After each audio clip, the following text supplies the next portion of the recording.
And it's 8:30. Okay. Okay. Joanne, are you good to keep admitting people as we get started? Absolutely. Okay, great.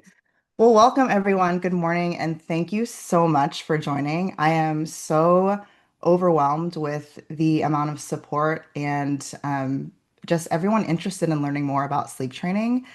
I am, if you couldn't tell already, I really geek out about this stuff, and I'm so energized by it just because this baby sleep and my own sleep has probably been one of the hardest things I've had to go through as a mom, as a first-time mom, second and third-time mom. And so just learning about the things that work for our family and knowing that so many other families go through a lot of the same challenges, I'm just so happy to help in however, in whatever way I can. That being said, I do want to remind everyone here that I am not a professional sleep consultant. I don't have no credentials when it comes to sleep consultation, baby sleep. I am just a mom that has done this 3 times, has seen really great success, and has reclaimed rest for our entire household. I'm very, very proud of all the progress that my kids, me, and my husband have made to get us in a good groove, a good routine. Everyone sleeps really well. And sleep is so, so important to how we show up as parents, how we function during the day, how our kids function during the day. So I am here to help however I can. But I just need to put that disclaimer out there that I am not a professional. I'm here to share my experiences and my advice. But there are some really, really great sleep consultants and certified sleep consultants that are able to provide you with a tailored plan, while I'm here to share my experiences and share some of my strategies that might help you kind of self-serve if you are motivated to learn about sleep training or kind of do this yourself at home. I fully believe that with the available resources out in the world, you are able to do this yourself without having to go to a consultant. However, I do recognize that there is a lot of value in having that tailored approach, working with someone directly. So definitely want to acknowledge the two options. But with that said, let's get started. We have a lot to get through. Um, so yeah, welcome, welcome, welcome. Okay, I can use technology. Here we go. Okay, I am so happy to have you here. Just some quick housekeeping. Please remember to keep yourself muted through the duration of class. I have my beautiful cousin here with me, Joanne, who is going to be working behind the scenes to make sure everyone's on mute, to make sure everyone's kind of staying respectful in the chat, and just to make sure things run smoothly. So thank you so much, Joanne. We will have points in class where we will prompt folks who want to volunteer to share a little bit about their story. If and also during the live Q&A, there'll be opportunity for you to come off mute and ask questions. During those times, we ask you to please use the raise hand feature in Zoom if you would like to volunteer to come off mute or share a little bit about you and your family. So use the raise your hand button, and we will kind of pick at random folks to share. But before we get started with class, I would love to know a couple things. Drop in the chat where you're joining from and what you are hoping to get out of today. And we'll just spend the next minute or so kind of looking at that. Let me see. Where's the chat? Hi, Rocio. Oh, Washington. Looking to get my 10-month-old back to sleeping for the night so we can both get restorative sleep. Barcelona. Oh my gosh, Yolanda. Thank you so much. What time is it? Is it afternoon there for you? Amazing. Chicago, New York, Malaysia.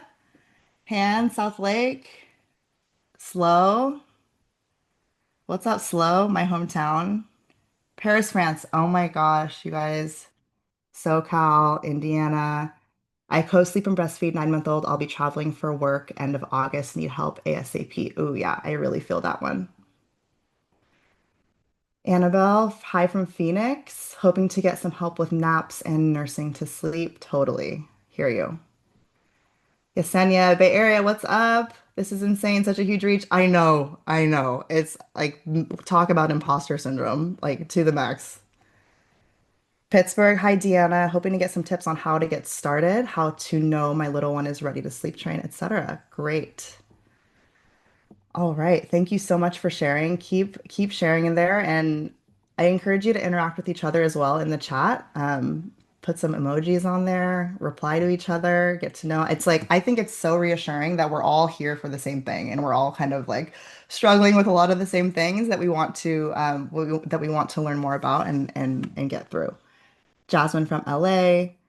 Allison, that 5:30 a.m. wake up, ooh, I hear you. We've actually been going through that recently too. So I've had to like take some of my own advice and remind myself like, oh, you should probably take some of your own advice. All right. And Romania. Oh my gosh, hoping to find more tips for twins. Yeah. Faux show. Okay, let's get started. All right. So we have a packed agenda, as you can see. I probably did not budget my time well, but again, y'all are my guinea pigs this first go. So I'm also welcoming a lot of feedback after we get done with this. So we're gonna go through some ground rules. I will go through my sleep training story. We're gonna talk about what is sleep training and what is it not. And this has really helped me kind of frame the way that I approach sleep training and how I talk about it with other families looking to reclaim their rest. We will go into our first exercise. Why do I want to sleep train? Some non-negotiable prerequisites for sleep training, a very broad overview of sleep training methods. We're not going to go through all of them today. We're going to go through the one that has worked best for me. However, these, like all the sleep training methods that we'll go through, are all great options. And so you'll have the ability to kind of think about which one of these kind of speaks to me, what that I would want to try if Ferber is not the one that you want to go with. Then we are going to spend a lot of time on common challenges and frequently asked questions that I get in my DMs every single day. And we'll kind of go through those and pick the ones that resonate the most with this group. We're going to do a quick crash course on naps. I really hope we get to get into a good breakdown of naps.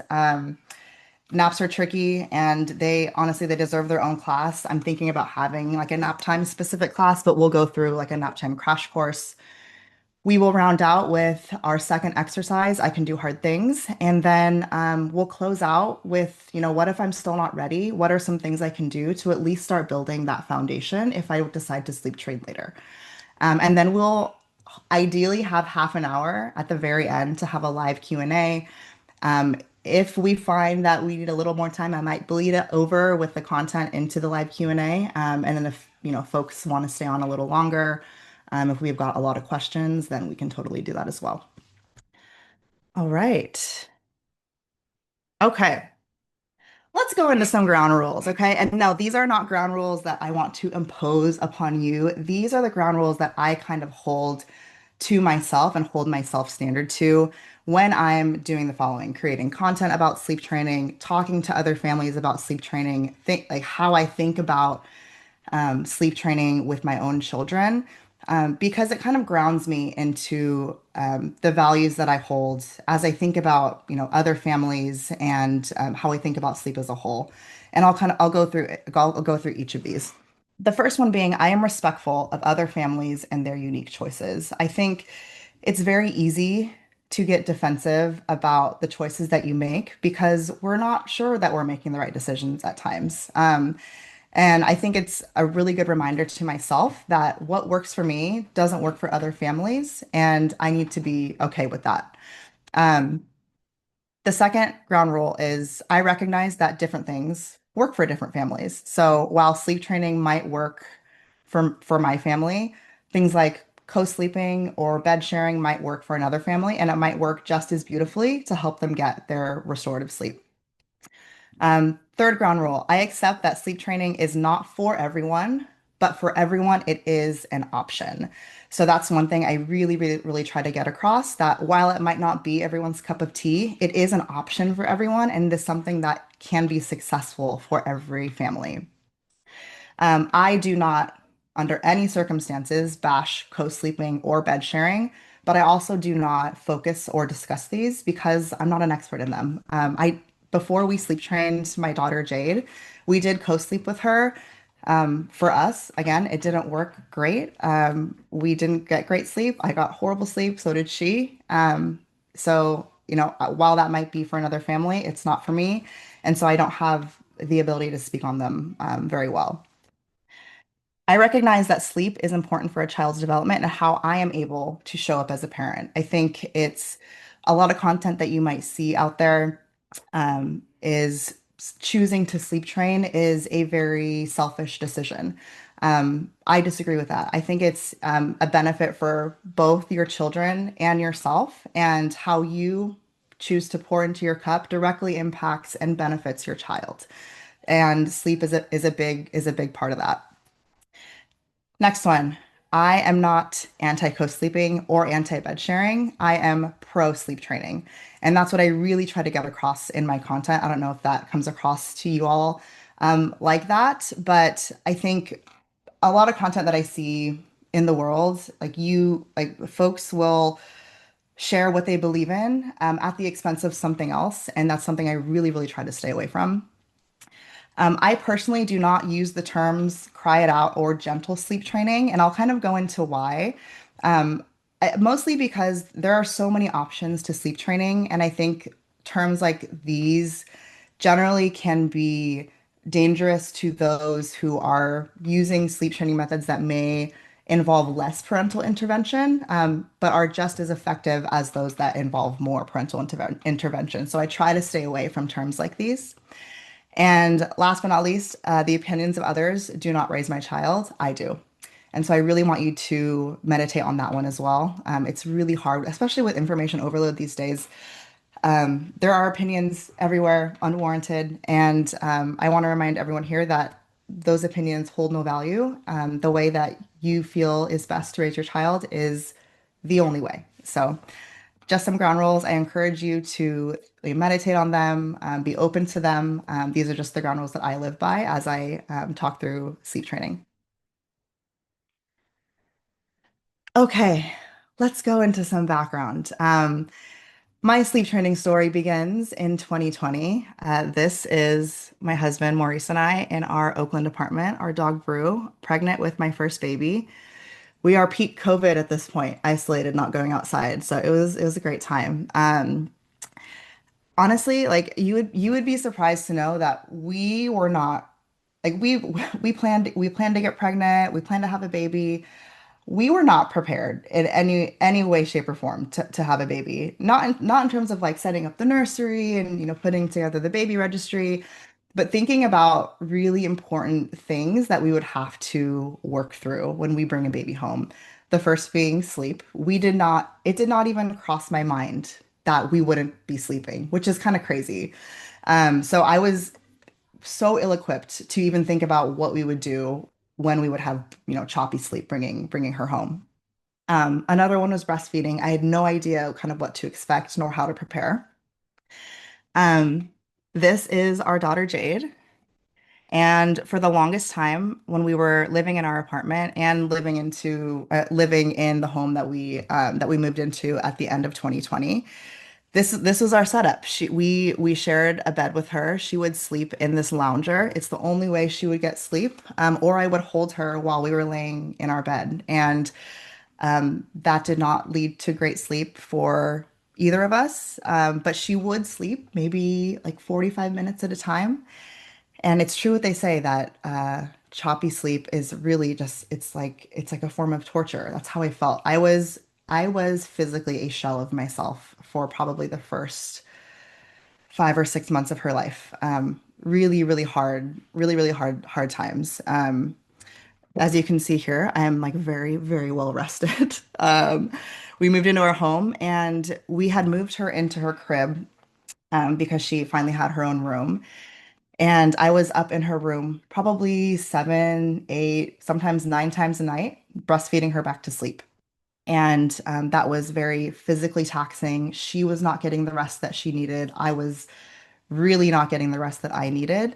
And I had gone into a state of like, this is my life now. I don't know how I'm going to survive this. This is just it's so much to deal with. So before sleep training, this was our setup. I was sleeping maybe 45 minutes at a time. I had really, really bad postpartum rage, especially during the daytime. The littlest things would set me off. I would explode. Really, I was not proud of that at all. really bad anxiety. I am generally an anxious person, but I had really, really horrible postpartum anxiety. And I would barely leave the house. I would barely go to the grocery store. I just wanted to stay in my little bubble. And I was anxious about every little thing. Jade was very cranky, unrested all the time. I did resent my husband for the first 8, 9 months of her life. I guess 8 months of her life before we sleep trained, because I was the thing that could get her back to sleep, and nothing that he was able to do would help with that, and that was really really frustrating for me. I felt detached from him. I would consider our marriage to be a very healthy marriage. It was the first time that I really felt detached from our relationship and like almost dissociated during that time. I dreaded bedtime. I dreaded bedtime. I would when the sun went down like clockwork, I would just breaking out into tears. Like I dreaded it because I knew what the night would hold. I felt really isolated, really alone. While still obviously had that very beautiful bond with my baby, I didn't expect it to be like this. And I just didn't know what I was doing wrong. She was not rested. I was not rested. And all these residual things took place after sleep training. Let's talk about that. And we're obviously going to talk through the in between, right? After sleep training, it was a total 180. Bedtime for Jade took maybe 5 minutes after doing our bedtime routine. The first night that I slept, I think I slept like 6 hours. I woke up in a panic because I was like, oh my gosh, like what happened? Like what happened? Did someone like come and kidnap my baby? She was sound asleep. It was the first time that my body had like melted into my bed. And it's like all those things just started to lift. My back, like physically, my back pain, my anxiety, my the rage that I had been going through, all started to lift as I started to sleep. As I started to sleep more and get that time back to myself. Um, we got our nights back, which was something that we never really expected to ever happen. By the time 7, 8 o'clock rolled around, her bedtime, we were just like, all right, peace, see you in the morning. I'm gonna go do what I need to do and see you when I see you. We got our nights back, and um, it was really important to us. Um, and then I started to develop a better understanding of what she was capable of independently versus when she really, really needs extra support. And so like really learning, okay, I can trust that my child is capable of doing this versus, oh, like she really needs some extra support. Let's deviate from that and do what we need to do.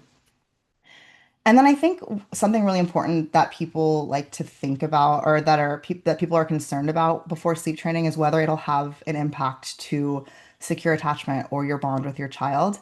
And I am very happy to say that I have not seen that with any of my three kids, and they're all very different temperaments. And my bond with them, my secure attachment with them, is was not at all impacted by sleep training.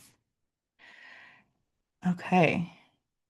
And then, really quickly, what it looked like for all three of my kids. So, for my daughter, we sleep trained around 7, 8 months old. It took her a night and a half. We did Ferber, but we eventually moved to extinction because the check-ins would agitate her. And so we gave her a chance, just threw the time check-ins out the window, and she got it down in a few minutes. Um, our middle son, he was just shy of 2 months old. It took a couple nights. And then our youngest, Kenzo, he was, I think, like 3.5, 4 months old. We sleep trained him in our master bedroom.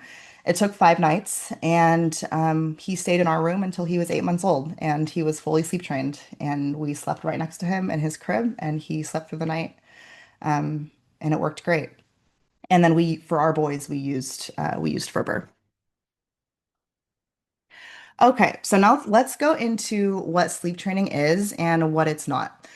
So, sleep training is the process of teaching your children to fall asleep independently without parental intervention or dependency on what we call like sleep association. So, this is like rocking to sleep or nursing to sleep or feeding to sleep in general. I guess you could technically, in some cases, consider pacifier as a sleep association. With the ultimate goal of sleep training is to establish independent sleep, good foundational sleep habits, and obviously improve sleep for the entire household. Sleep training helps the entire family unit achieve restorative sleep. Very, very important and mutually beneficial. And sleep training, while a lot of people think like there's a secret sauce, the secret sauce is patience and consistency and confidence that your child can do this. And it can be tough because it can take longer than you might expect, or it can go a certain way. Progress is not linear when it comes to sleep training. It might be in some cases. So the consistency and the patience really, really pull through here. Sleep training is an option for every family. I went over that earlier. It is the confidence in your child's capabilities to learn one of the earliest skills that they are able to learn. And it's also helpful in delineating between baby needs and when baby needs extra support and when they're capable to figure it out themselves. And I think the more you give them a chance to do so, the more you'll be able to distinguish between the two. Sleep training is not one size fits all.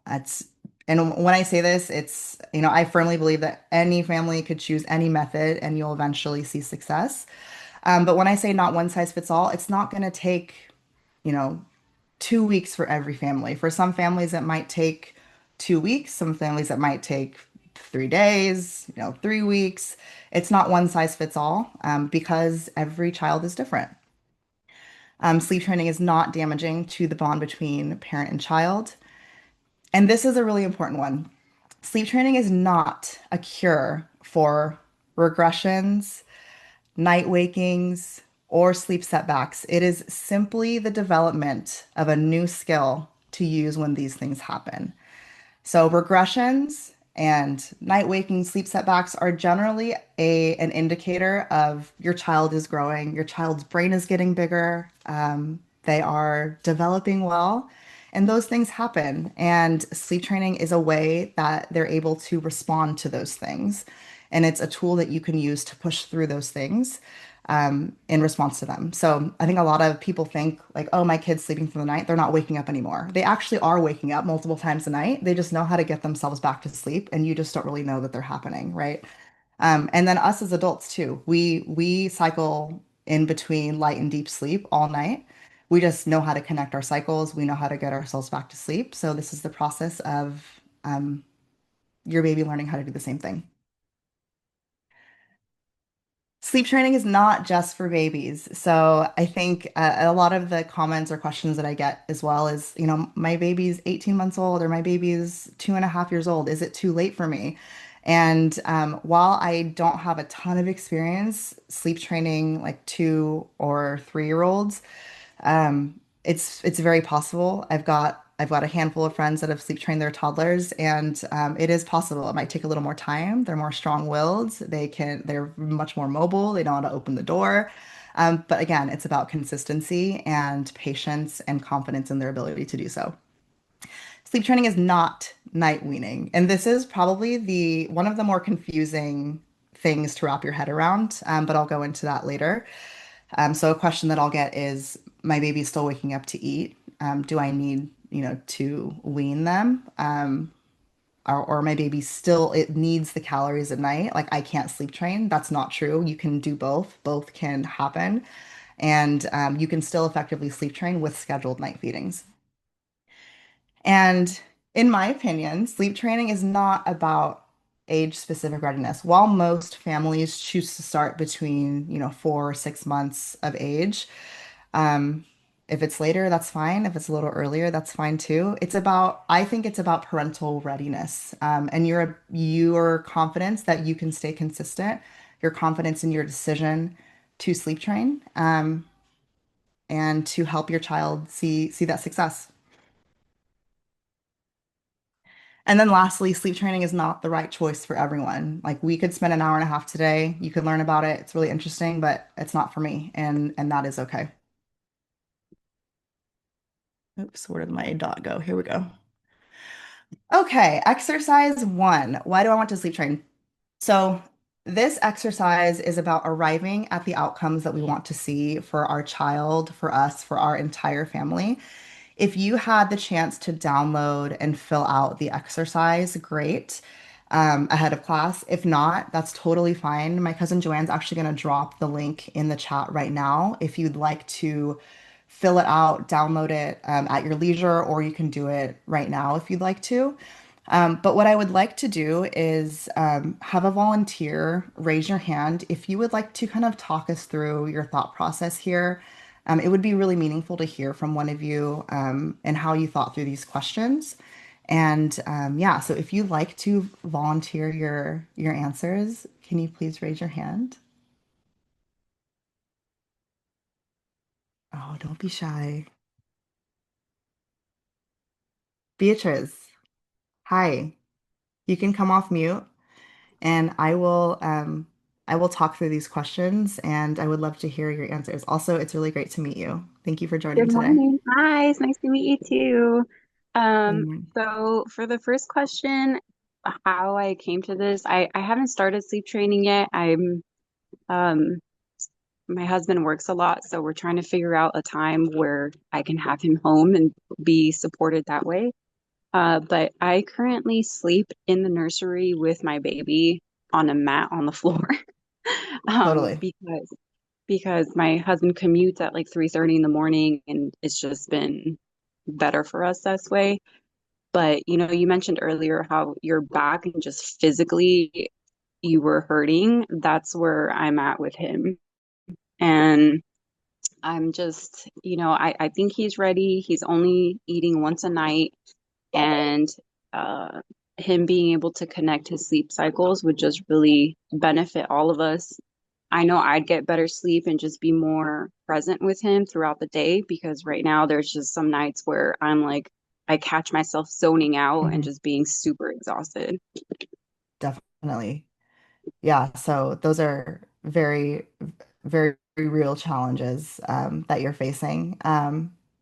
What if you could you describe, and I'm kind of going through these, can you describe your ideal sleep setup for, you can pick either naps or nights. Like what would you, like in a perfect world, what would that look like for you and your family? Um, so I would ideally want him to fall asleep on his own and just stay in his crib because also for napping, he only contact naps. And that means that I'm sitting down with him for like 3 hours out of the day, just being his mattress pretty much. And Totally. I can't get things done in the house. So it's just the anxiety of not being able to complete tasks and have my house a complete mess is just it's stressful. So for me, if he could sleep during his nap times in his crib and then during the nighttime I can have my evenings free and get some stuff done without having to worry about him. Definitely. Is there anything like if you think about that ideal setup for yourself, is are there Mhm. anything is there anything about your current setup that you would miss that that you might find challenging to move past?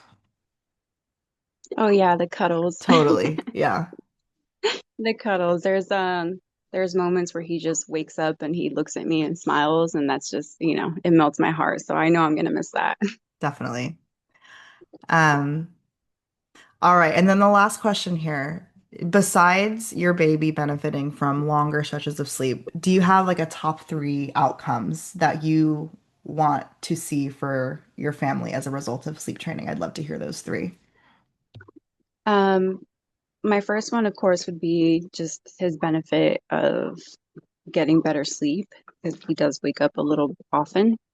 And for me, myself as well. The second thing would just spending time with my husband.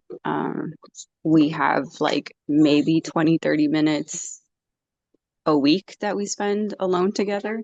So that would be very helpful. And then the last thing would be I could help him be more successful at work as well because it would give me time to help prepare things throughout the week for us to just have food ready, have lunches ready, the clothes ready, and all of that. Definitely. No, thank you. Thank you so much for sharing. Those are three really great benefits that sleep training can bring to your family. And yeah, I totally hear you on missing those extra snuggles. I want to reassure everyone that even after sleep training, like you'll still have those opportunities to do that. They'll just kind of look a little bit different, right? So you could carve out some time before bed or even like in the morning, when they wake up to just have that snuggle time. But yeah, it just would look a little bit different. So thank you so much for sharing.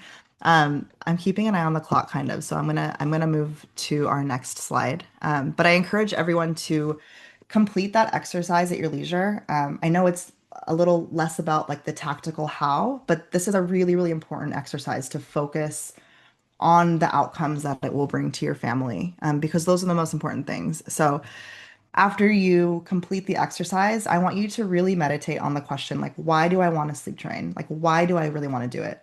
And focus on those three outcomes that you wrote down for yourself. And I want you to fixate on them, like write them on a post-it and put it on your mirror or something. Like focus on that because it is very achievable. And the more you focus on that, the more you may arrive at, this is the right choice for my family.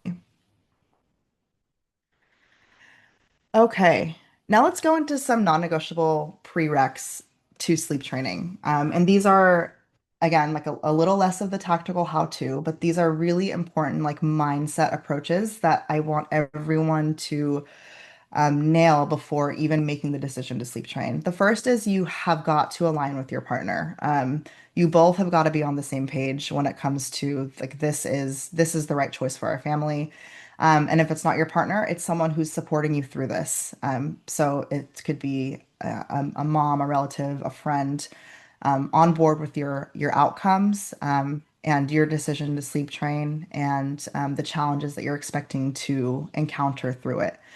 And if you're doing this with a partner, roles and responsibilities, just like labor and delivery, you don't really know how it's going to go in the moment. Like, you could think like, oh, I got this, but it's very challenging in the moment. So kind of thinking through like, who do you want, like, who's going to be swooping in to do the sleep training method? Or when does one person need to be tapped out because it's like really challenging and or who is gonna kind of support from a distance and who's gonna kind of take the reins. But I think ultimately you've got to really be on the same page with who you're doing this with. The next one is you have redefined your baby's needs ahead of sleep training. And this one's really important because this will help you kind of understand like, okay, this is the chance and the space I need to give to my child to figure this out because I know that these core needs are met. So, need number one, is my baby fed? Did they have their last bottle before bedtime? Or did they have dinner? If need number two, is my baby clean? Do they have a fresh diaper? Are they're not dirty, they're bathed, they're comfortable. Three, is my baby well or healthy? Or are they going through the flu or a cold? And then four, is my baby safe? Are they in a dedicated sleep environment, free of anything that might be not making that a safe environment? If you can answer yes to all of those things, then your baby is not crying because of those things. And that's really what I want you to wrap your head around. They're crying because it's new, it's change, and they don't like it very much. And it's okay if you're not okay with that. But it's a really important prereq to nail down ahead of moving forward. And even when they cry because of this change, we believe that they're capable of learning new things in the midst of uncomfortable change. Number three, you have reframed crying with those needs in mind as resistance to change. So there are a lot of opinions that say crying is trauma, crying is neglect. I don't believe that. Knowing that those needs are met, crying is protesting change, and crying is how I communicate to you that I really don't like this. It's so hard to hear our kids cry. As mothers especially, like it physically like makes us ill to hear our babies cry. But during this process, so long as their needs are met, like we can choose to give them the chance to learn.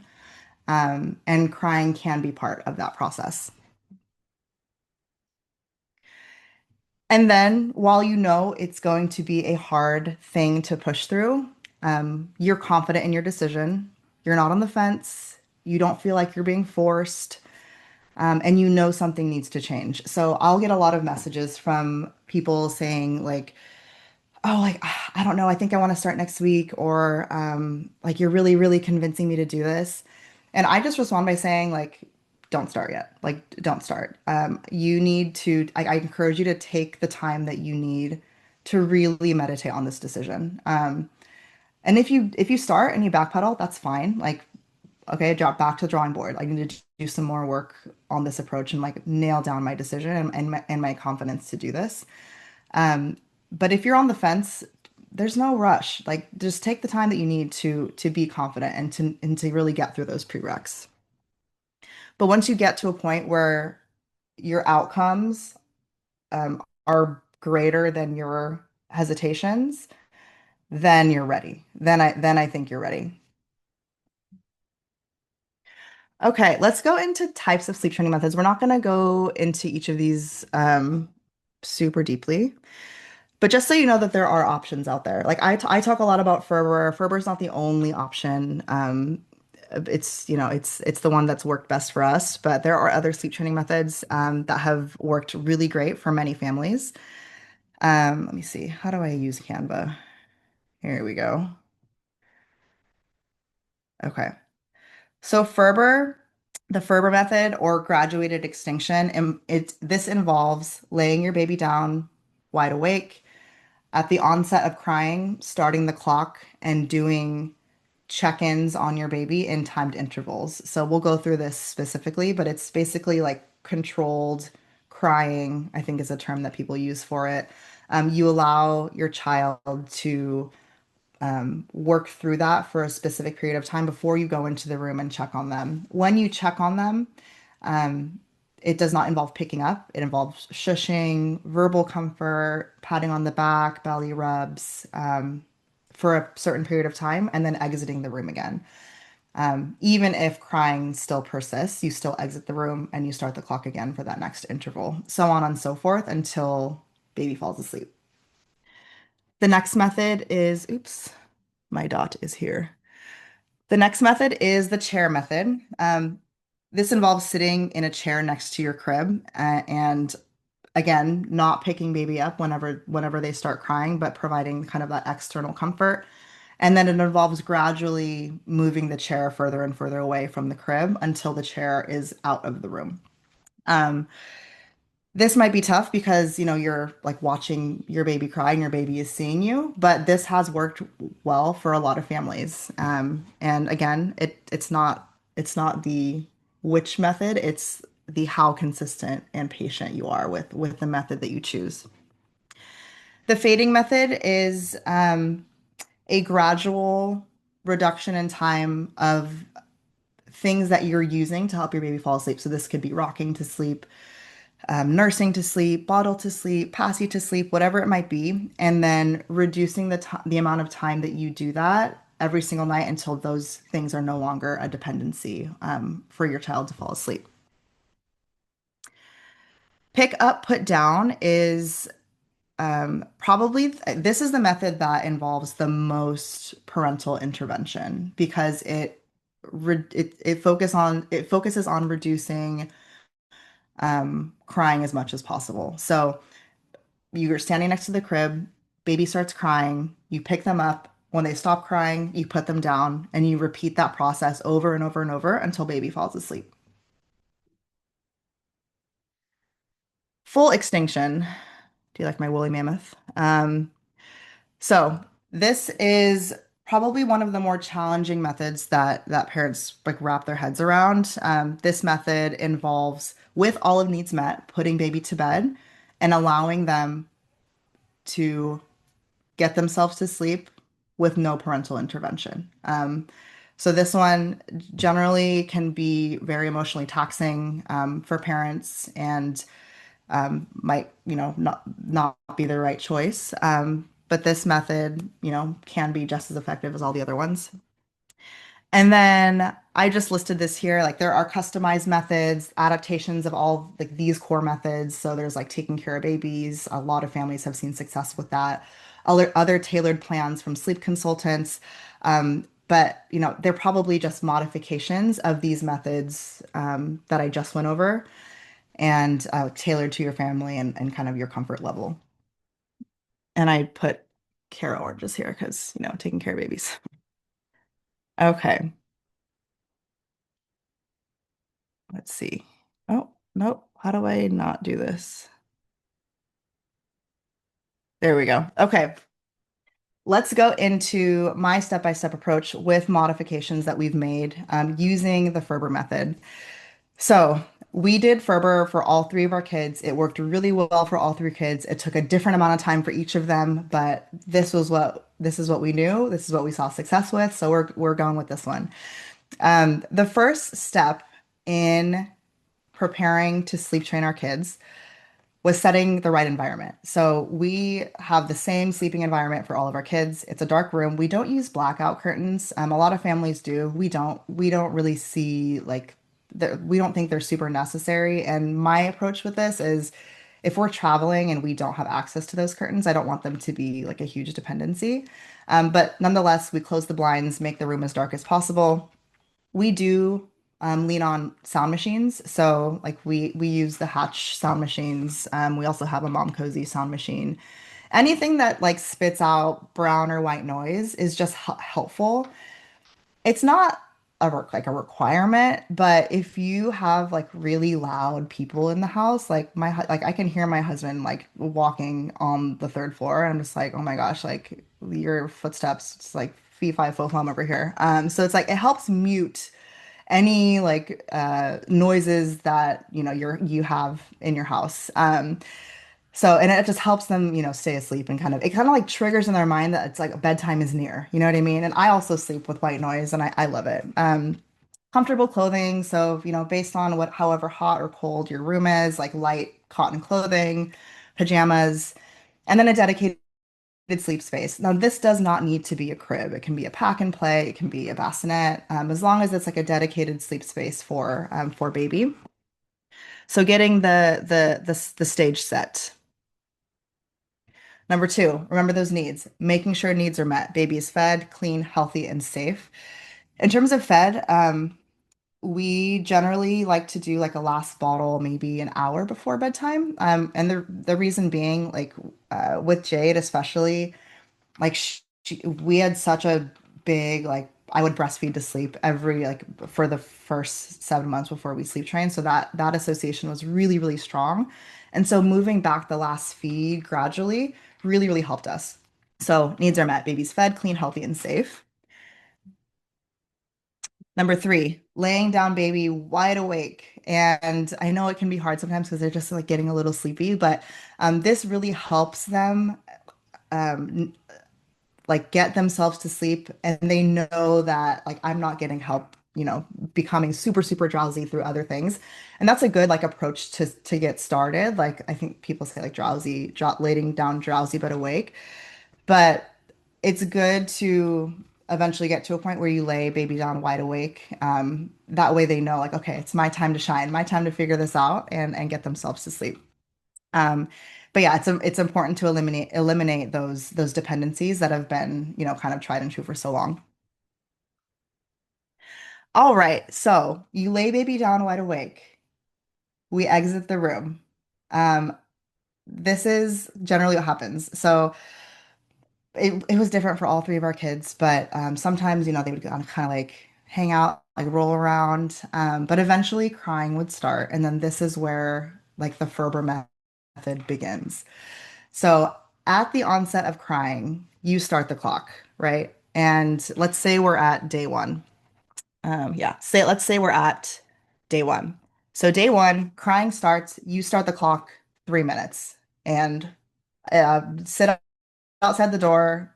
do what you need to do, have a glass of wine, like sit outside the door, ready to go in. Like you are watching that clock. Like whatever helps you, do whatever you need to do to help you. When 3 minutes is up, if baby's still crying, which they probably are, you enter the room and you comfort baby for 45 seconds. And that 45 seconds is going to go way faster than that 3 minutes did. And it's horrible. And then when you comfort, you're doing that external comfort without picking up, right? Shushing, reassuring them that, like making it known that you are there, but you're not picking them up. Patting back, rubbing tummy, singing a song that they are, yeah, Beatrice, longest 3 minutes of your life. Like you have no idea how long time could take. It's like sitting in class waiting for the bell to ring. It's a long 3 minutes, but you can do it. We can do it. Baby can do it. Don't pick up the baby. And then even if baby is crying after those 45 seconds, you still exit the room. I think a common misconception is, well, my baby's still crying after 45 seconds, like this isn't working. The point is not to like, do I want the crying to stop? Yes. The point is not to get the crying to stop. The point is to show them that you are there supporting them through this, and that you are present. You exit the room after 45 seconds and then you go on to your second check, 5 minutes. So say you do the second, third, subsequent check, whatever it might be. And let's say baby starts or stops crying. Okay. They stop crying. Maybe they're still awake, figuring it out. They fall asleep. So if they stop crying, I want you to stop the clock. Stop the clock. We're gonna just stop it.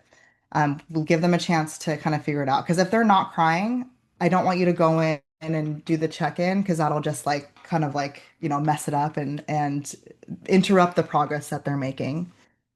Um, if they're whining, another question I get is if they're whining or making noise, but they're not crying, still stop the clock. Still stop. That could be their process, and you're going to learn their process to getting themselves to sleep. Like my youngest will talk to himself. He'll just babble like at nothing, and I'm like, oh, our house is haunted. He's talking to ghosts or something. But that's just their process, Got to give them a chance to like figure out their process to get themselves down. And then if they start crying again, say like after 20 minutes, maybe they fall asleep and then they wake up and they cry again, then you restart the clock according to what day you're at. So say we're at day one, they stopped crying for an hour, they start crying again, come back to this first check. Or if you want, you can start the second check, doesn't really matter. Just make sure you're following the whatever day you're at. Okay. Modifications that we have made with this method that have worked for us well. 45 seconds has just been way too short for me. Like sometimes I'll stick around for a minute or a minute and a half just because like I need it. And not that I don't think my baby is capable of, dealing with a 45-second check-in, but I just needed that time. So I've comforted for longer than 45 seconds. I've also started with a day zero. So I've started with like 1 minute and then 2 minutes and then 333, just because it was a bit more, I could stomach it a bit more. And then instead of exiting the room, I would like hide behind the bed, which is like really funny to picture. But I know I would just feel like, I was a little closer to baby. So just some common modifications that we've made.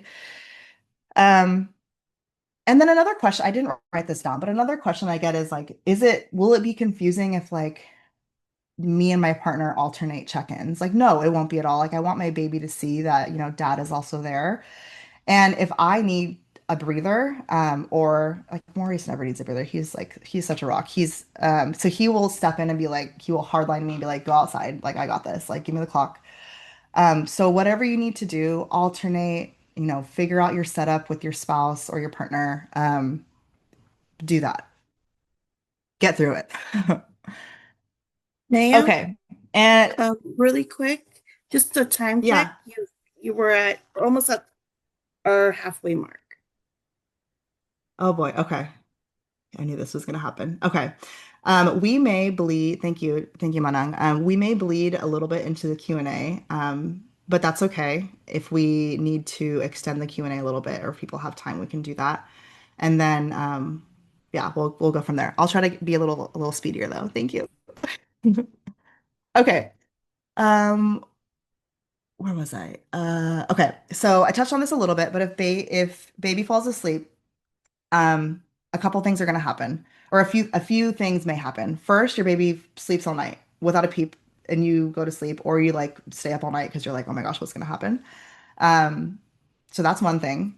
Second, baby wakes up a few times throughout the night and is able to get themselves back to sleep without issue, and maybe you don't even notice it, or you do notice it, but there's no crying involved. Or the third thing is baby will wake up one or more times crying. If that happens, um, if that happens, then you go back to your check-ins. And this is probably one of the more challenging things about sleep training. And I think I didn't realize how common I guess a common misunderstanding was of like, oh, my baby's still waking up.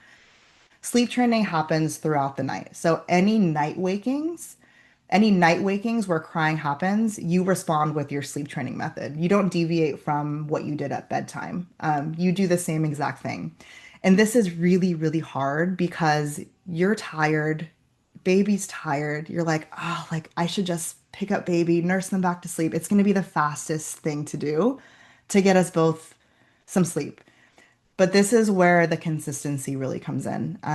You need to respond to those night wakings if sleep training is your choice, with your sleep training method of choice. And that's where like the really good practice comes in because it's those night wakings that are going to eventually happen, and baby will know what to do, and you won't even notice them after baby is sleep trained. But when that happens, you start the clock all over again, and you push through it. Okay. So we're not going to get through all these questions. I want to go through a few of them though, because these are the most common questions that I get in my DMs, and they're really, really good ones. Um, if I don't hit on the question that you want answered, like maybe write it down and we'll go through it in the live Q&A. Um, but I did see a question in the chat about twins, and I did have twins on here, so we can start here. So let's say you decide to sleep train and you have twins. I do not have experience with twins. Also, bless you. You are amazing. Here's what I would do if I was sleep training twins. I would sleep train them in separate environments, as much as possible. So if that's a master room and a kitchen, if you've got like a small place, like as much as you can separate the environments, that's fine. And I would, maybe like, if it's too much for one person to do, I think it might be like if you are aligned with your partner or a friend or someone there to support you through that, I would sleep train them independently. And while it might take longer for one baby over the other, I would not bring them back together until they are both fully sleep trained. Um, because the beauty of that is when they both are, and you bring them back together and then they wake each other up, they both know how to get themselves back down. And we've got to like give them the chance to adjust to that environment. But for the actual process of sleep training, I would sleep train them separately. If one of them gets it down before the other, I would still keep them separated until the other one has also got it down. And then you bring them back together, do the same kind of bedtime routine, and then they will develop their own, kind of setup. So our youngest, we sleep trained him in our bedroom, and I was so nervous to move him into his older brother's room because I was like, oh, like the baby's gonna wake up Malachi and Malachi's gonna wake up Kenzo and it's gonna be all bad and I'm never gonna sleep again and it's gonna be horrible.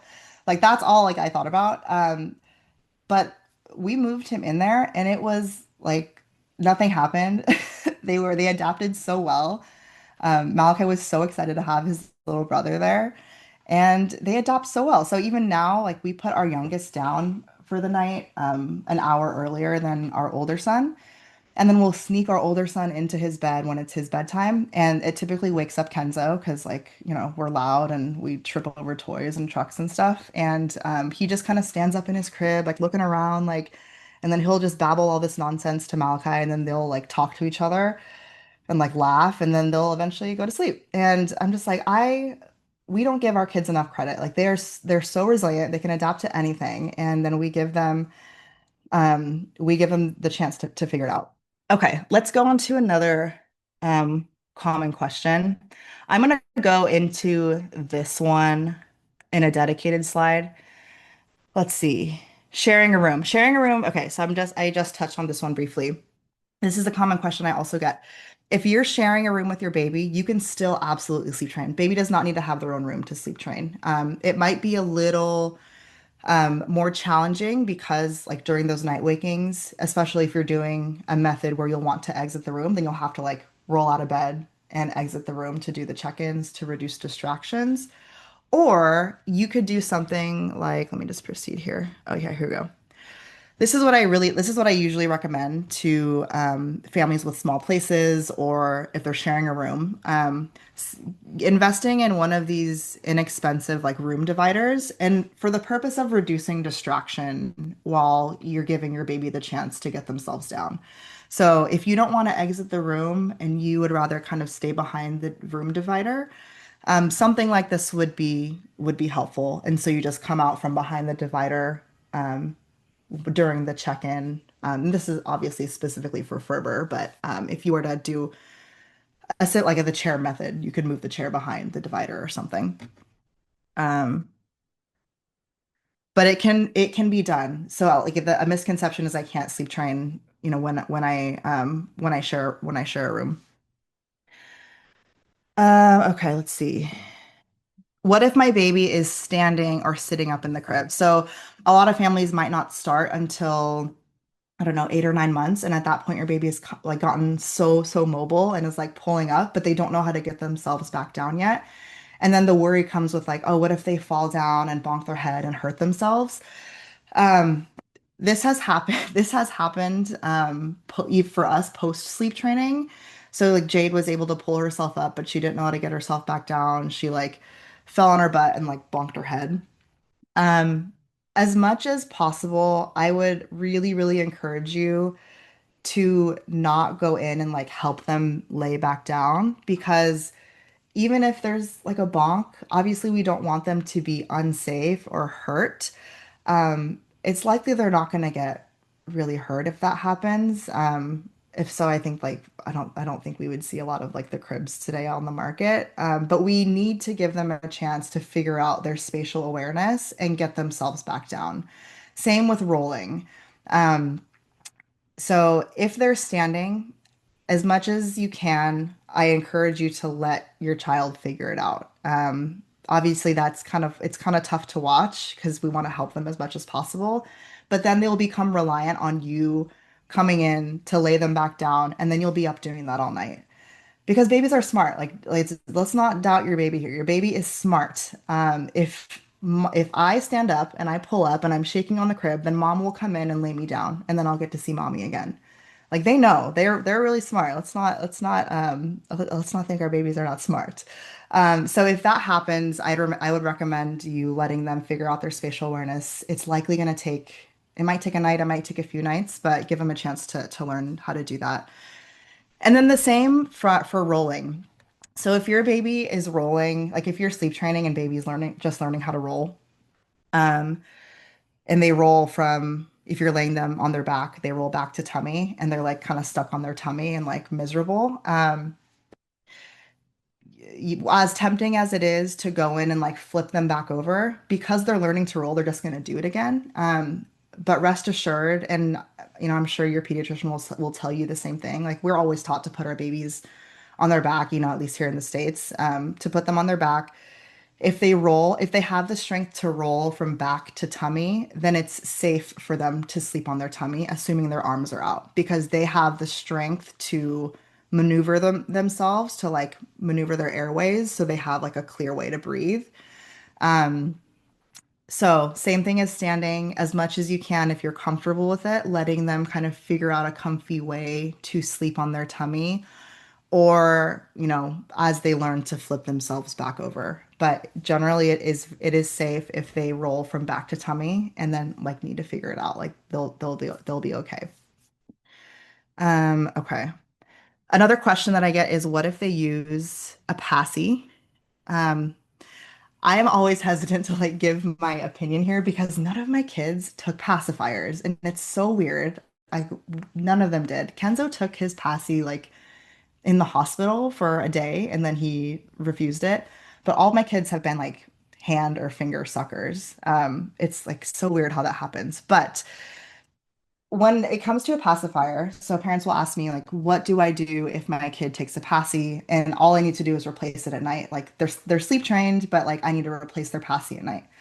So obviously this is up to you, like in what you're comfortable with. But if your goal is to achieve 100% independent sleep, so you don't need to go up 5, 6 times a night replacing a pacifier, that's not true independent sleep because you're like up there replacing a passy, similar to, doing some of the other things to get baby to sleep. So a couple things that I recommend doing is one, ditching the pacifier, or two, practicing during the day, like to somehow teach baby how to replace it themselves. I'm not an expert on like what those methods are, but I do know that babies are capable at, a certain age or, after some practice to replace it themselves. And if that's the case, like I don't know, I've heard of parents like putting a bunch of passies in the crib and then they just like find their way to one during the night. So that's what I would recommend. Um, okay, let's see. It's 9:30 right now. I want to go into this question.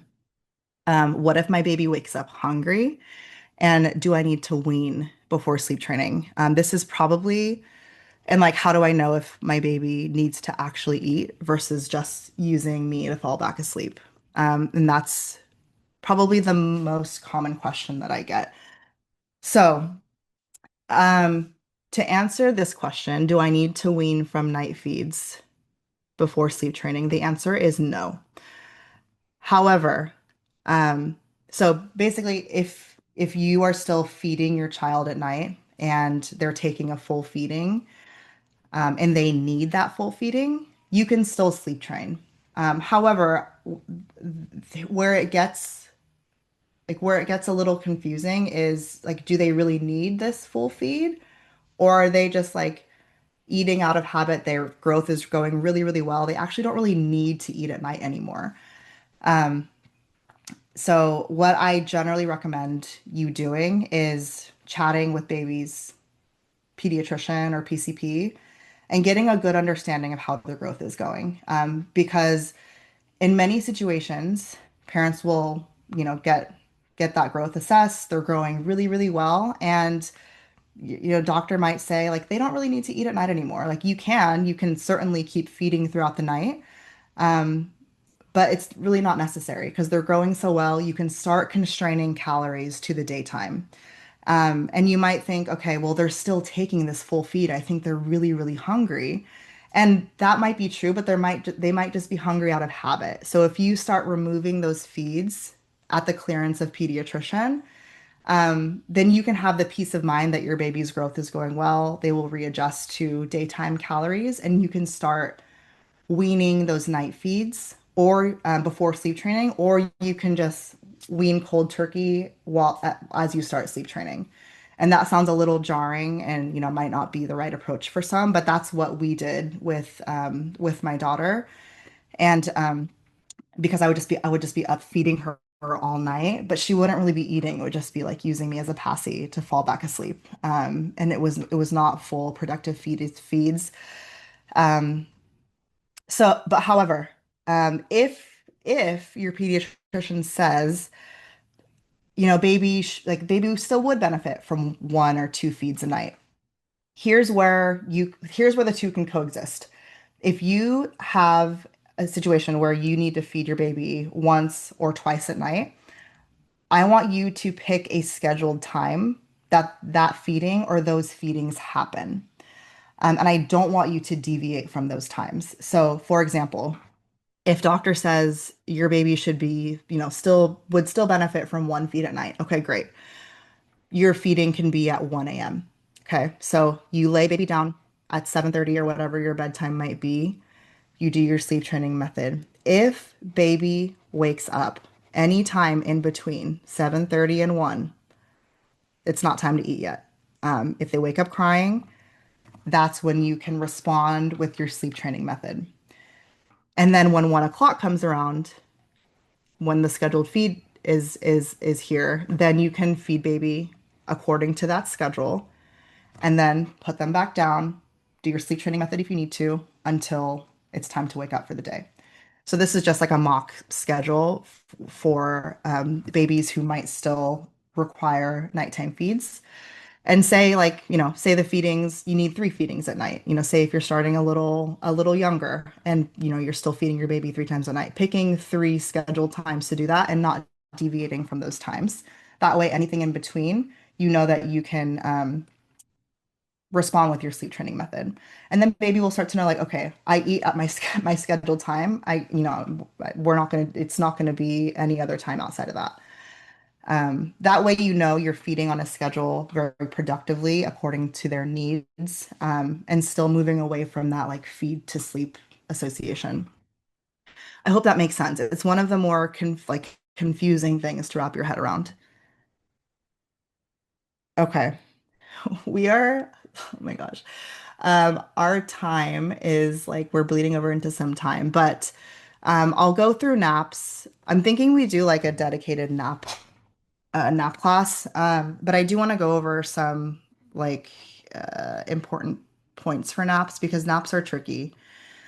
Um, Nap time is really frustrating because daytime sleep is really tricky to nail down.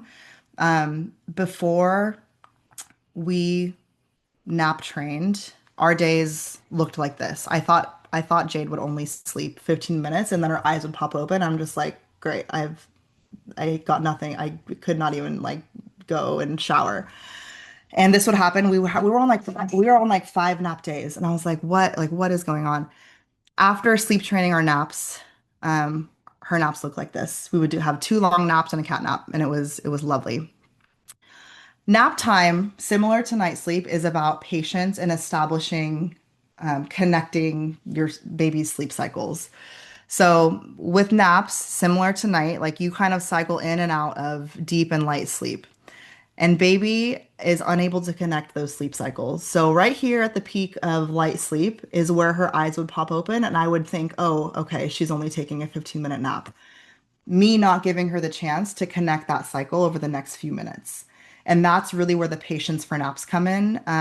We have to give baby a chance to connect those cycles. And there's a way to do that with your sleep training method of choice without having baby get overtired and do this, for however many minutes or hours on end, like you would at nighttime. Um, and it's not easy. It's not easy. Naps take longer to nail. Um, but yeah, generally this is my approach with naps. You do the same steps as nighttime. You do your sleep training method as you lay them down or at the onset of crying. If baby doesn't fall asleep after half an hour, I generally do what's called rescuing the nap. So going in and doing whatever I need to get baby to go to sleep because being overtired is gonna, kind of throw your whole day off. So after 30 minutes of a failed sleep training attempt, I go in and do whatever I need to do. I rock baby to sleep, I nurse them to sleep. I just try to get them some kind of productive nap so that we're ready for the next couple hours of being awake. Um, if baby falls asleep but wakes up before the hour mark, I implement what's called crib hour. So I let baby kind of like have their space in the crib up until the hour mark. So if baby sleeps for like 40 minutes, wakes up, rolling around, maybe crying, I try to bring them to that hour just to give them that space to learn how to connect those cycles. In my experience, it's taken anywhere from like 5 to 10 minutes to connect the cycle and get back to sleep. I'll look at the monitor, eyes are open, I'll be doing dishes or something, look back on the monitor, and they're back fast asleep. So I'd encourage you to give them that space during nap time. If you see them wake up way earlier than you'd expect it, to let them try to connect that sleep cycle, even if they're being a little fussy. And then if all else fails, if it's a failed nap attempt, there's always another nap. That's the beauty of naps. You've got a lot of attempts. So just try it again at the next nap. Naps will take longer to nail. You don't need to start with nights, but I recommend start with your nights. I would recommend starting with nights. Nail your nights first. If you want to do naps first, that's fine, but definitely don't do both at the same time. I think you'll drive yourself crazy. If you're like super gung ho on sleep training, like, yeah, I want to do this. Like, let's not, oh, I hate that I'm about to use this phrase. Let's not boil the ocean. Don't do both at the same time. Start with one and then move on to the other. Don't overdo it on daytime sleep. So if your baby has started sleeping really good naps, generally I try to cap your naps at 2 hours. You don't want to get them too much daytime sleep because then it'll start, interrupting your nighttime sleep. So I generally cap our naps at 2 hours. Um, this, not a lot of, I don't know if some people might disagree with this one, but I think sleepy cues trump wake windows. Because if you're so tied to your wake window and you're like, oh, my baby should be staying up for 2 hours until they're ready for their nap, but they're like really struggling to hit that 2 hours, like defer to the sleepy cues. If you see that they're starting to zone out and they're like getting glossy eyed and they're like, yawning and their body language is telling you that they're tired, but you're at like an hour and 40 minutes, get into nap time mode, get them down. You'll likely have a productive nap um, over like bringing them to the wake window and risking them being overtired, and then they have a crap nap. Pay attention to your last nap timing. So generally, I mean, you'll see a lot of people talk about like cat naps just to bring them to that last kind of stretch of being awake before bedtime. Try not to do like, wake up from last nap too close to bedtime because you still want to have that like that urge and that pressure to fall asleep at bedtime. So give yourself enough time, anchored by your desired bedtime, that informs when your last nap should end for baby, that little cat nap. So for example, Kenzo's bedtime is like 7:30. We generally like to have him wake up from his last nap around like 4:30. So he's up for a few hours before bed. And then there will always be another nap. Don't get discouraged by a crap nap. There's plenty of attempts. Naps take time, and they require a lot of patience, even more so than nighttime. So know that you'll have another opportunity to get that down. Okay. Let me see. Okay. I'm going to skip exercise two because in the interest of time. But what I want you to do with exercise two, this kind of goes hand in hand with exercise one. As we've talked through the process of sleep training with one example method, I want you to start thinking about challenges that you anticipate yourself facing during the course of sleep training. And then specifically in the midst of it, like what are those things that you can expect yourself to like really have a hard time with that might, cause you to backpedal? And the reason I want you to do this is because I want you to acknowledge those things so you can kind of expect them, so that they won't be as jarring to you when they happen. And then after writing those down, I want you to think about what kind of support strategies would help you stay consistent to prevent backpedaling. So is it, I need my husband to do this, or I need my mom to be here to help, or I need to text a friend while I'm doing this. Writing those things down and sticking to them, and then reach and like trying to enable those support strategies before you go into this. And then, most importantly, as you write down your challenges, I want you to meditate on the following. The challenges that I will face while sleep training are temporary. The outcomes, remember our outcomes from exercise one, the outcomes that I will achieve through sleep training are permanent. Sleep training is a temporary thing, it is temporary and it's challenging, but you can do it and your baby can do it. And it is probably one of the hardest things you'll do, but you've done harder things. I trust me, you've done harder things, and I can say that about everybody here. So write that down. The challenges that I'll face while sleep training are temporary. The outcomes that I will achieve through sleep training are permanent. Focus on your outcomes from exercise one. Okay, and let me see. Okay. Oh my gosh, I didn't budget my time well. Okay. So this last piece is super quick, then we'll go into Q&A. If you're not quite ready, but you're intrigued, um, and you recognize that there are benefits to sleep training, but you're still not sure that it's for you and your family. Um, you still want to make some progress, but you're not quite ready to fully commit. If that sounds like you, that's totally fine. And there are some things that you can do to start working on like those fundamentals before sleep training. And these are kind of like my top five here. First is following what many call like eat, wake, sleep. So getting into a spot where you are feeding baby full feedings after they wake up, like after they immediately wake up. So waking up for the day, waking up from their nap, waking up from their second nap, third nap. Feed them right when they wake up instead of right before they fall asleep. And the reason being is you want them alert, ready to take that full feeding and knowing feeding is separate from sleeping, right? Feeding is separate from sleeping. This will kind of help like drive that habit of I eat when I'm awake and I sleep when I'm tired and I don't eat when I'm about to fall asleep. And that'll generally kind of help move away from that like feeding to sleepilization. This was one of the hardest things that we had to do or kind of address. Number two is laying down sleepy or drowsy but awake. If you want to help get baby ready to kind of like start, like the last thing they'll see before falling asleep is like their crib and their environment, rocking them till they're drowsy or nursing them until they're drowsy and then laying them down. That way they'll start getting used to like, okay, the last thing I see before my little eyelids close is my crib or my pack and play or whatever it might be.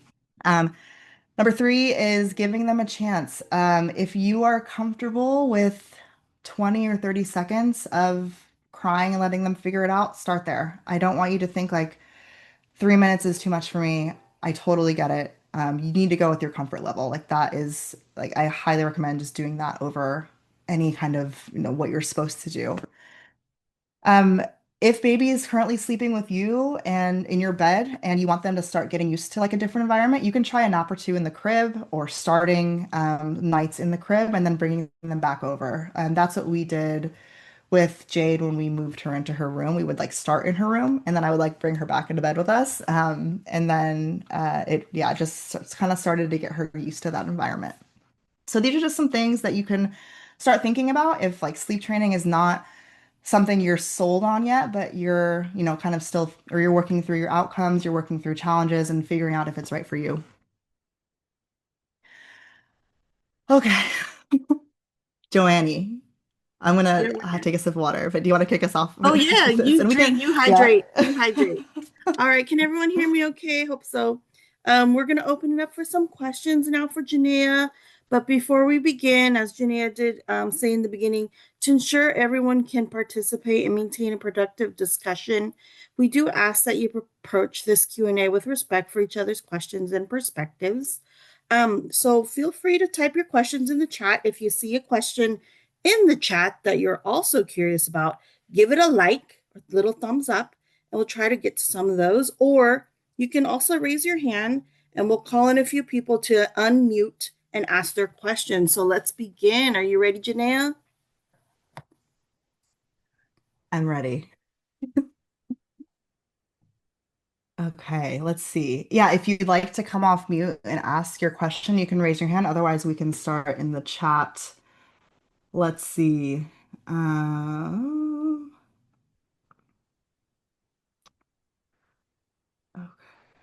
Hannah, great question. Let's start with Hannah's question. You said not to sleep train for both naps and bedtime to start. Does that mess with consistency if you're not doing both? That's a really good question.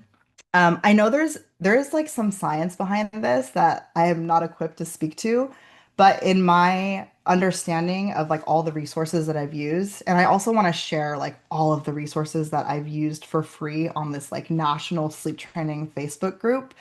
Um, there are like I think it's like a very different part of the brain that a baby uses for daytime sleep versus nighttime sleep. So you are not messing up progress or being inconsistent by addressing one first, which is why it is encouraged to address one first over the other. Is it impossible to do both at the same time? No. But you don't really want to over stress yourself out and like kind of think about multiple strategies at once. And it's in my experience, it's way more doable to nail your nights first, and it'll give you a bit more like patience to address your days afterwards. Awesome. Nora, I see your hand up. Do you want to come off mute and ask your question? Yeah, hi. Thank you so much. You've answered all the questions already that I have. So it's been very, very, very helpful. Nice. The question I have is, do we get the baby familiar with the crib when we've yet put the crib together, but do we have her Sure. in there just to get familiar with it before we start the sleep training or nothing? So you can, if that like you can, but you don't know. Like it might seem more approachable to just, get baby used to the environment. So you could start a nap or two in there, or you could even if baby has been sleeping in your room up until this point, you could start with the crib in your room. So that way the environment is still familiar, like the smells are still Hmm. familiar, but you have that dedicated sleep space. And then as you see baby getting more comfortable with that environment, you can set it up in, where her space or his space will be Hmm. permanently, and then you can start. Okay, so we don't treat it as Yeah. a playpen. It's just for naps and nighttime sleeps. Um, I think that's up to you. Yeah. Because so like a pack and play. I mean, I think about it like as long as it's a safe space for them to sleep, they Hmm. can like if like a baby can play in a pack and play, they can also sleep safely in a pack and play as long as it's free of loose items. Hmm. So I think if as long as as long as you have it set up as an environment for safe sleep, then that's fine. You can definitely use it as both. I do not believe it will cause confusion. Perfect. Thank you so much. I Yeah, appreciate yeah. you. Absolutely. Let's look at the chat and see which ones have some reactions to them. Okay, we have a lot with a thumbs up from Allison. Thank you, Allison, for the question. Okay, Allison asks 5:30 wake ups. Oh yeah, those are rough. How to tell if baby is hungry or habit. So um, here's how I Here's how I think about early morning wakings. If you have a set wake up time of, say, like 7 o'clock, 6:45, or even 8 o'clock, I encourage you to treat early morning wakes the same way you treat nighttime wakes. It might be tricky because like the sun is like coming up, it's getting a little lighter, but your baby is capable of sleeping through to their wake up time. So if you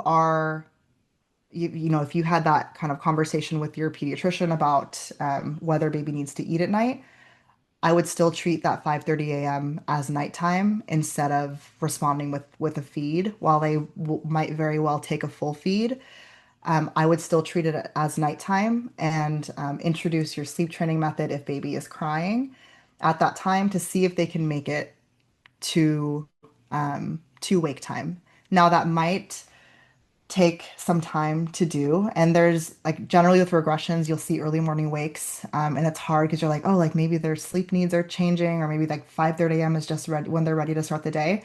They're capable of working through that and still getting themselves back down at 5:30. So I would encourage you if you are not feeding at night anymore to also not feed at 5:30 and only feed upon like at the time of your wake up time. Dulce, thank you for your hand. Feel free to come off mute. Yes, I think you answered my question. It was those Oh, okay. 5:30 a.m. wake ups. But mine, for example, he wakes up at 5:30 and like he'll just chill there and I don't get him up and it's 30 minutes and he's still not going to sleep. So it's like when you said like those check-ins, I mean, he's just kind of playing there. He's fine. But then in Yeah, about 30 minutes, that's when he starts like crying. So is that when I start sort of the sleep training again? I mean, here's the thing. We yeah. actually never gotten past 6 a.m. Like Okay, he's yeah, an early bird. sure. Totally. Yeah, 6 a.m. I are it's tough because 6 a.m. is like technically like a good wake up time, right? Hmm. But with some consistency, you could probably bring that later, especially if your bedtime is like what time is your bedtime right now?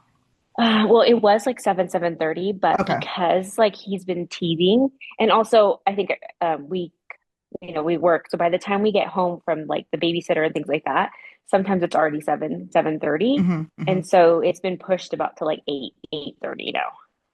Okay. Yeah, so if baby's going down, between 7:30 and 8:30, then they're very capable of bringing it, past those early morning wakes. But to answer your first question, if baby's just hanging out at 5:30, just like rolling around, don't go in. Um, Yeah. Give him a chance. But if he starts crying, that's when you do start the check-ins. If by that time it's already like what you would deem as wake up time, it's really kind of up to you if you want to start your day.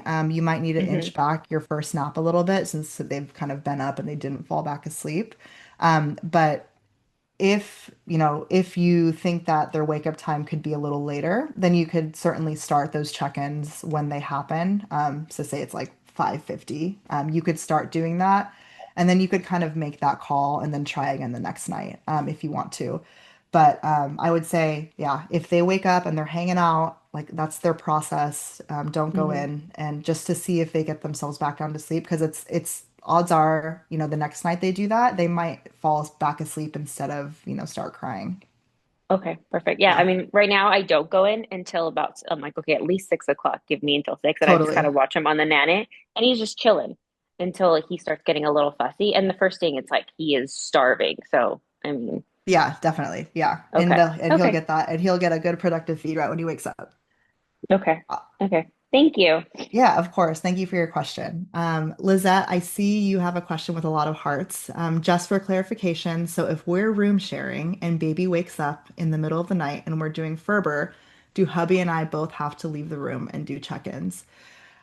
Um, I would encourage you to do that. Obviously, it's very awkward to have to like roll out of your bed and like sneak out of the room. That's what we did. I also was just like, no, no, if I'm doing this, you're doing this with me. So we like both leave the room. And it's gonna be a really kind of awkward few nights as you're dealing with those night wakings and getting that practice and sleep training those night wakings. But I would encourage you to do one of two things: either exit the room or at least be out of sight. That way you can replicate those timed check-ins. Or if you have kind of that barrier, if you'd like to stay in the room and kind of be next to their sleep space and then come out from behind the barrier when the check-in time comes, you can do that as well. But yes, I definitely recommend doing one of those two things in the middle of the night. Okay, let's see.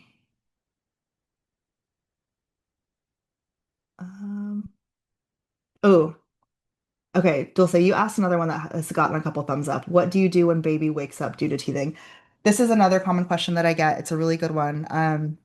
So it's really kind of up to you. So the way that I look at teething is not, in my opinion, and it's not like a cold or baby's dealing with sickness. It's just a really uncomfortable bout of teeth coming in. And some families choose to provide extra comfort through teething bouts, where other families, including ours, choose to sleep train through them and manage teething pain ahead of bedtime. So we'll do like a frozen washcloth or like those baby Gannex clove pods have given us some success. So we'll do that before bed and try and alleviate some of the discomfort before that. But we have sleep trained through all of our kids' teething bouts and it's been fine. But I do fully recognize that some parents will not be comfortable with that. So if you are more comfortable providing comfort through those instances, you can. And then if you find yourself, if you've already sleep trained baby, you're going through teething, you provide comfort, you may need to just retrain, and that's totally fine. Like retraining is like it's totally fine. You know what to expect. But if say you're thinking about starting sleep training and baby's teething, you can certainly hold off until that's done, until you know that baby's a bit more comfortable. But it's really up to the comfort level of each family. Um, Roshni, is that how I say your name? I'm sorry if I'm mispronouncing it. Yeah, yeah, that's right. So I just have two quick questions. Sure. For night wakings, do you have a time limit for how long to keep the Ferber method going? For example, in the past, my baby has cried for 2 hours in the middle of the night, so then I give in. Yeah, that's a great question. And obviously, hearing 2 hours of crying can be very, very taxing. We have dealt with that. We have not put a time limit on it. We've felt comfortable with things like extended check-ins, so staying an extended period of time instead of stopping.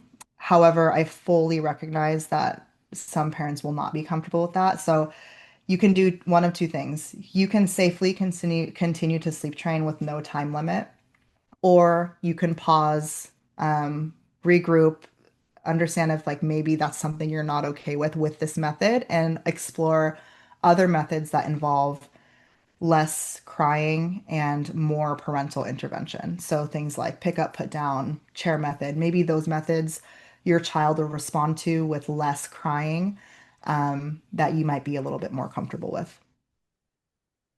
But to Okay. answer your question, yeah, no, we have not put Yeah. a time limit on it. All right. Yeah. Okay, fine. Yeah, thanks Thank you for your very much. question. And so just another quick one. For naps, Sure. my baby puts himself to sleep, but wakes up crying after 40 minutes. I do give him 10 minutes to like settle and see if he goes Great. back to sleep, but then he's still crying. So how long do I wait? Yeah, I would Um, recommend bringing it to the hour mark. So if oh, you're okay. doing 10 minutes, maybe give it Yeah. another 5 or 10 minutes. But if baby Okay. still is restless, Yeah. to just get the next, just call it just call it a nap, and then try again Okay. the next nap. Yeah, great Okay. question. All right. Perfect. Thank you very much. Yes. Um, let's see. Oh, Hannah, you have another great question here. Any advice if the check-ins work baby up way more than calms them down? Yeah, so like my kid. So, um, so this is okay. I'm just saying this is what we did. We did Ferber with Jade. She was like, "What the heck? Like, why are you still coming in here?" Like that's how I interpreted like her getting worked up. So we just let her cry. We moved to full extinction after like half the night doing Ferber. And like while it was not pleasant to hear her cry, she got it down way faster than it would have been had we continued the check-ins. And I can confidently say that. We threw the check-ins out the window and it took her maybe 15 minutes. And then ever since then, like we're almost 5 years later, and now, yeah, she's still sleeping great. So it's up to you. You could also, if moving to full extinction is a bit much, you can also try another method and see if she receives it or like reacts to it any differently. And then, just trial and error different things. You don't need to pick one and stick with that. You can, try something else, and you can take the time to see if that works better for you guys. Okay. I want to be cognizant of everyone's time. It's already 10 o'clock. We've used our time. I think we will call it here. I think we're recording this. Joanne, are we recording this? Forget. Yes, it's being recorded. Okay, great. So I think what I'll do, I'm gonna figure out where to like store this for folks to reference. Also, if you have any interest in receiving the slides, just send me an email or send me a DM and I'll share the slides with you. But I really just want to thank everyone for your time today and being so open and receptive. And I'm probably going to put together a survey and just hear feedback from how this went and what could be better about it.